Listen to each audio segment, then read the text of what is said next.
Hi అండి అందరికీ. అందరూ ఎలా ఉన్నారండి? బాగున్నారా? ఇవాళ అయితే ఒక మంచి లాంగ్ వీడియోతో మీ ముందుకైతే వచ్చాను. గొంతు చూసి ఎవరైతే భయపడొద్దు. పెడదామని చెప్పి అనుకుంటున్నా, వాయిస్ బాగోలేక అందుకే దీనికైతే ఎంత లేట్ అయింది. ఈ వీడియో తీసేసి విలేజ్లో ఉన్నప్పుడు తీసిన వీడియో ఇప్పుడు పెట్టడానికైతే కుదిరింది. ఆ రోజు అమ్మ వచ్చేసి నల్లేరు పచ్చడి అయితే ప్రిపేర్ చేస్తుంది అండి. మీకు కూడా చూపిద్దాము ఎలా చేస్తుంది ఏంటి అని. అందులోనూ రోటి పచ్చడి కదా, చాలామంది ఇష్టపడతారని చెప్పి వీడియో అయితే తీశాను. ఇంకా అలా తీస్తూ చిన్న మొక్కలు కూడా అయితే కవర్ చేశాను. ఈ కనకాంబరం చెట్టు అయితే చిన్న కొమ్మే నాటాను, 2 గుబురులాగా వచ్చింది అండి. అండ్ ఈ నల్లేరు అయితే ఎంత ఏలంత ఉంది అనుకుంటా. నేను నాటినప్పుడు అయితే చిన్నది కొమ్మ తీసుకొచ్చి నాటాను. అట్లాంటివి చూడండి ఎంత పాకిందో. ఊరికనే బతికిద్ది అండి. మీరు ఇలా ఇసిరేసిన మట్లో దానంతా అదే బతికిపోద్ది. అప్పుడప్పుడు ఇంట్లో చేసుకోవడానికి ఉంటుంది కదా అని చెప్పేసి నేనైతే నాటాను.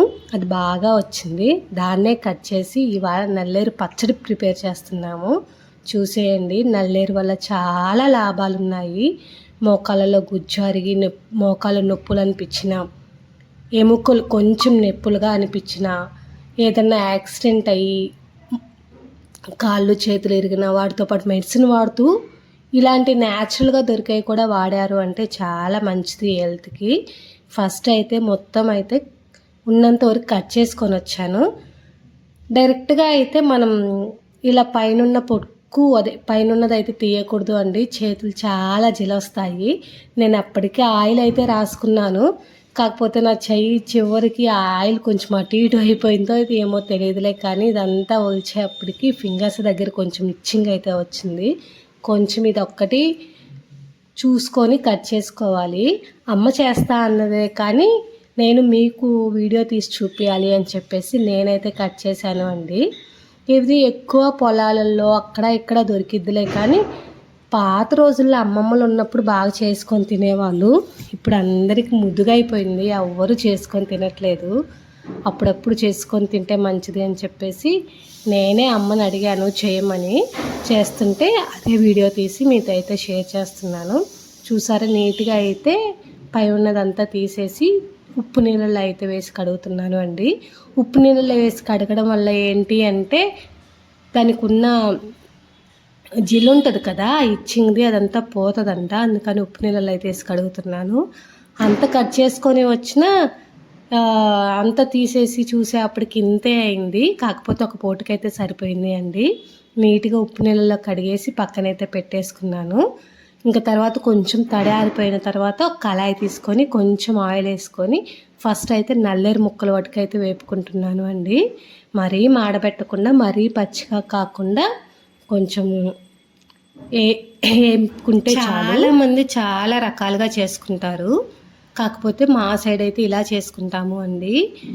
కొంచెం ఆకలి తక్కువ ఉండి ఆకలి వేయని వాళ్ళకి కూడా ఈ పచ్చడి తింటే కొంచెం ఆకలి కూడా అయితే అనిపిస్తుంది అండి. ఫుడ్ ఎక్కువ అన్నం తీసుకోకుండా ఉంటారు కదా, అలాంటి వాళ్ళకి అయితే కొంచెం ఆకలి కూడా వేసిద్ది. అందులోనే ఫీవర్ వచ్చి ఇలా కోల్డ్ అయ్యి కఫ్ నోరు బాగా సవ్వబోయింది అనిపించినప్పుడు అయితే పచ్చడి బాగా ఉపయోగపడుద్ది. దాంట్లోకి అయితే తగినన్ని ఎండుమిర్చి అయితే తీసుకున్నాను. ఈ ఎండుమిర్చి మాకు కొంచెం స్పైసీ తక్కువ ఉన్నాయి, అందుకని తీసుకున్నాను. చాలా మట్టుకు దీంట్లో పల్లీలు వేసుకుంటారు, పచ్చనగలు వేసుకుంటారు. అమ్మ అయితే మినప్పప్పు వేసి చేస్తుంది. అసలు పల్లీలు ఎక్కువ వాడతాం కానీ మినప్పప్పు దేంట్లో పచ్చళ్ళలో కోవడం కదా, దాని టేస్టే వేరుంది. పక్కా మినప్పప్పుతోనే ట్రై చేయండి. అవి కూడా ఫ్రై అయిపోయిన తర్వాత కరివేపాకు, లాస్ట్లో జీలకర్ర అయితే వేసేసి స్టవ్ అయితే ఆపేసుకున్నాను అండి. చల్లారిన తర్వాత అమ్మ వచ్చి అయితే రోట్లో వేసి నూరుతుంది, చూసేయండి. అన్నీ రోట్లో వేసుకున్న తర్వాత తగినంత ఉప్పు కూడా అయితే వేసేసుకొని దంచేసుకోవాలి మెత్తగా. కొంచెం మినుములు కదా, తొందరగా ఏమంటారు మెదగవు. మిక్సీలో వేసుకుంటే టేస్ట్ కూడా రాదు, అందుకే దంచుకుంటేనే కొంచెం బాగుంటుంది.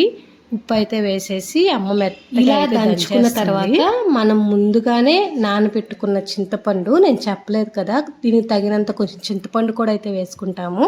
మనం అన్నీ కట్ చేసుకునేటప్పుడే కొంచెం నీళ్ళలో నానేసుకుంటే నానిపోతుంది అండి. నానబెట్టుకున్న చింతపండు కూడా అయితే వేసేసుకొని దంచేస్తుంది అమ్మ. ఇంకా ఫైనల్గా మనం వేపుకున్న నల్లేరు ముక్కలు కూడా అయితే అన్నీ వేసేసి దంచుతుంది.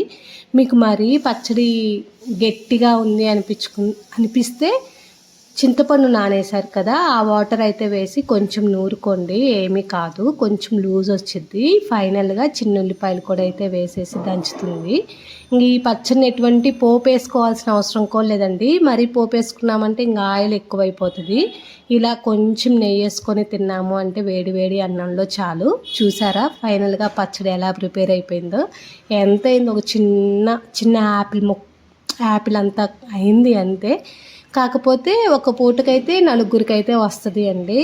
మేము ఒక మధ్యాహ్నం టైంలో అయితే చేసుకున్నాం ఈ పచ్చడి. అందరికీ అయితే సరిపోయింది. ఈవెన్ లోహిత కూడా తిన్నది అండి, నెయ్యి వేసి పెడితే తనకు అంత టేస్ట్ నచ్చింది. కొంచెం మంట తగ్గించుకొని చేసుకున్నారు అంటే బాగుంటుంది అండి. ఇంకా ఫైనల్గా అమ్మ అయితే పచ్చడి నూరడం అయితే అయిపోయింది. చూసారా కళాయిలోకి ఒక పక్కకు కూడా రాలేదు. అమ్మ గిన్నెలో వేయి అంటే ఇన్ని సామాన్లు ఎందుకు, మళ్ళీ తోమడానికి కష్టమవుతుంది, ఏం కాదులే అని చెప్పేసి కళాయిలోకే వేసింది. అమ్మ నూరిందో లేదో నేనైతే వేడి వేడి అన్నం పెట్టుకొని దాంట్లో కొంచెం పచ్చడి వేసుకొని మేము వస్తుంటే అమ్మ నెయ్యి అయితే కరగబెట్టిందని చెప్పాను కదా, ఆ కొంచెం ఆ నెయ్యి అయితే వేసుకొని తిన్నాను అండి. అసలు మళ్ళీ నాకు ఇప్పుడు చెప్తుంటే నోట్లో నీళ్ళు ఊరుతున్నాయి. మళ్ళీ ఎప్పటికి విలేజ్కి వెళ్తానా, ఎప్పుడెప్పుడు చేయించుకొని తింటానా అనిపిస్తుంది. మీకు వాయిస్ ఇస్తుంటే వీడియో చూస్తూ. ఇలా అయితే నల్లేరు పచ్చడి అయితే ప్రిపేర్ చేసుకున్నాము. మీకు నచ్చిందనే అనుకుంటున్నాను. పక్కా ట్రై చేస్తారనే అనుకుంటున్నాను. ఎవరెవరు ట్రై చేస్తారో కమెంట్ సెక్షన్లో అయితే కమెంట్ చేయండి. ఈ రోజుకైతే మన వీడియో ఇంతే. సరే మరి ఉంటాను. అందరికీ బాయ్.